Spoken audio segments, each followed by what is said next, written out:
What's up, guys? This is Mike Hughes with Examiner.com here talking with Mr. Miles Luna at RTX 2014. Miles, how you doing? I'm doing great, aside from the fact that I sound like I smoke 12 packs a day. You know what? The last day of RTX will do that to you. If you're not at that point, then you haven't had enough fun. Damn straight, man. Damn straight. So how you doing, man? I'm doing awesome, actually. So, what would you say so far has been your favorite panel of RTX? What was the thing that made you lose your voice, essentially? I had a lot of there have been a lot of great panels here this year. Patrick's Quick Draw, Yeah. The Achievement Hunter guys killed it. RTAA, but I think my favorite, not to be biased, was last night we had an event with the Game Grumps, who we are huge fans of. We played Cards Against Humanity together, and stuff got weird in like the best way ever. You know, if you've ever played that game before. It's a bit raunchy, and the crowd was great. They were on fire. The guys we were playing with were killing it, and I laughed till I cried, and it was a ton of fun, man. So I think that's been the highlight of my weekend. Nice. So can you tell us a little bit about how you came to be working with Rooster Teeth in the first place? Sure. So Rooster Teeth for me, I guess, started when I went to the University of Texas, and I volunteered at Texas Student Television. And that's where I met Brandon Farmahini, who was the station manager at the time. Right. I continued to work at I continued to go to college. Brandon graduated and was hired by RT. And every now and then he would send out emails to people I knew from college asking for PAs for shoots and stuff. I always made sure to respond. And eventually I got to know the guys enough where I asked for an internship. They agreed, and I guess I didn't suck because they kept me on. And that's kind of it. It was just a lot of hard work and seizing opportunities wherever they were. So were you a Rooster Teeth fan when you were, like, before all of that happened, really? I was. I remember the first episode of Red vs. Blue I ever saw was the first episode of Season 3, where they go to Battle Creek. Yeah. And the Red and Blue Zealots and stuff. And I didn't quite get that it was a series. I just knew that it was Halo and it was funny, and those were things that I liked. And it wasn't until I got to college where I met somebody that said, "Hey, you ever watch Red vs. Blue?" I'm like, "Is that the Halo guys?" He goes, "Oh yeah, I have the whole series." I'm like, "Oh wow, I didn't know it was this thing." Yeah. He gave me the Blood Gulch Chronicles, and I watched it in a matter of about 4 days. Nice. My grades tanked, but it was so worth it. And that's when I really kind of got back into it. I was like, "Oh my gosh, I was an RWBY guy," and then when I found out they were in Austin, I was just floored. So yeah, it was. I saw them early on, but then I wasn't like a huge fan until college, actually. But it was great. I loved all of it. Nice. And so, RWBY fan, you've moved into now a lot of directing and a lot of writing for Red vs. Blue. So what does that look like? What was that process of kind of entering that role? It was really interesting. So I've always enjoyed writing. I took a few writing courses while I was at UT. Yep. And one day we were scheduled to produce a mini-series for Halo Waypoint. Okay. And we were really busy at that time. We had just wrapped Season 9. Things for Season 10 were ramping up, as well as a bunch of other projects. And essentially nobody had time to write scripts. Everybody was super busy. So I was like, "Hey, can I give it a shot?" And they're like, "Yeah, sure, whatever." And I gave them the first script, and they looked at it, and they were like, "Do this again." So I did the next episode, and they're like, "All right, do this 2 more times." And at that point, I wrote the entire miniseries, Where There's a Will, There's a Wall. And they liked it, and they were like, let's have you keep doing this for a while. So I wrote a lot of the machinima stuff for Season 10. Okay. And then after that, I don't know when he made the decision, but Bernie at a barbecue was like, "Hey, how would you like to direct the next season of Red vs. Blue?" And I was so floored, I was just like, "Yeah." I just gave him a thumbs up. It's like, "That sounds good, Bernie, yes."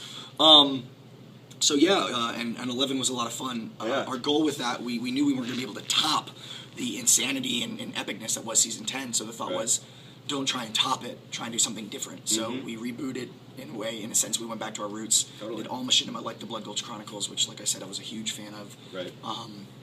It was scary. It was really scary trying to follow up and act like Bernie Burns and Matt Hullum. But people seem to enjoy it. And then and Season 12, we're going even stronger. We're bringing back a little bit of animation. Right. Kind of harking back to Season 8, where we kind of try to do a seamless integration of animation and machinima. It's allowing us to do a little more of dramatic storytelling here and there, but it also allows for great animated visual gags, which are always fun. Awesome. Well, and then on top of that, you were also doing, like, pre-production for RWBY, weren't you?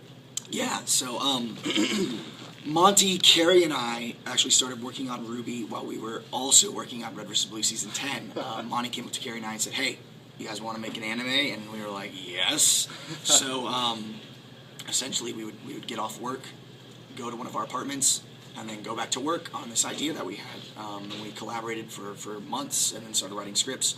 And Monty worked on the Red trailer, and essentially that was our pitch to Matt and Bernie, was the Red trailer and Right. this episode that we wrote. And they said, all right, let's do it. So with season 1, it was essentially Carrie and I would write all the scripts and check in with Monty from time to time to be Right. like, hey, are we all feeling good about this? And we were.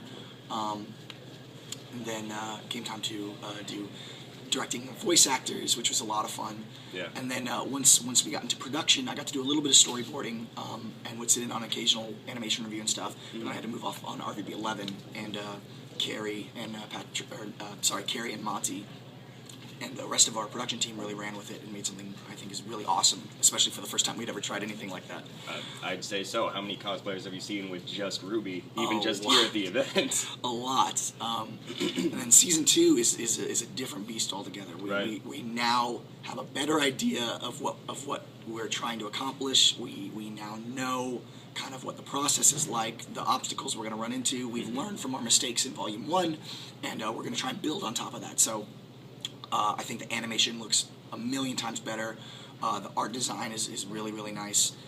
We have Gray Haddock producing this year, and he's been Okay. nothing but incredible. He's also the voice of Torchwick and Locust. Right. And it's been fun.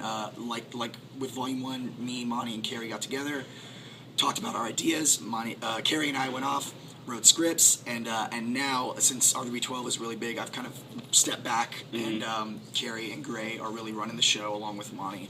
And it's so cool to be working, get to peek over and say, like, oh, that's going to be cool when I get to see that finished. All right, back to RWBY. It's fun. Yeah. Getting to watch the first episode at RTX was a treat for me, because I actually hadn't had a chance to see all of it completed. I'd seen it Oh, wow. as it was being built, but because we're all so busy, Oh, yeah. that was the first time I actually got to see it in its glory. And I think that's kind of fun, because Yeah. it's no fun knowing everything that's going to happen and having to wait for things to come out. So it's nice that I get a little treat too when an episode comes out. So it's Right. cool. Well, and it must be cool, too, being able to see this series that you guys kind of had as a side project going on, finally getting all this official process going into that. Let me tell you, man, it's really overwhelming and scary. It's as exciting as it is. I'm just like, oh, there's a lot of you people that like this. It's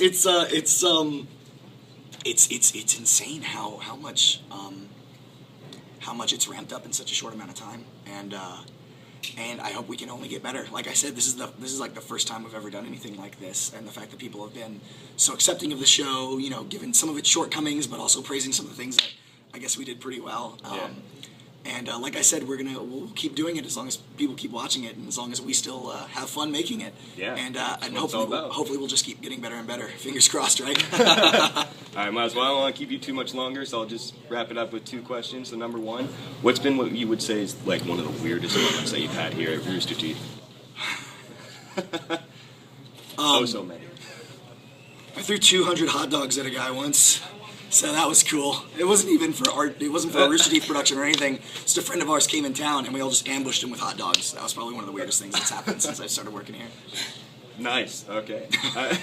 And then also just kind of bringing it more heartfelt a little bit, what would you say was the moment where, or just any moment really, where you looked at it and went, yes, this is where I belong, this is what I want to do? When I threw 200 hot dogs at a guy. I don't know. I think when I realized I was coming into work every day, and Bernie says this too, getting to laugh at work every single day is Yeah. like the best thing ever. And I think the fact that we've all become really good friends says it all. Like, I go to work with my friends every day. I don't think you can get any better than that. Awesome. Well, thank you so much, Miles, again. This has been My Cues with Examiner.com at RTX 2014 with Mr. Miles Luna. Thanks for Signing having off. me. Thanks for being here. All right, take care.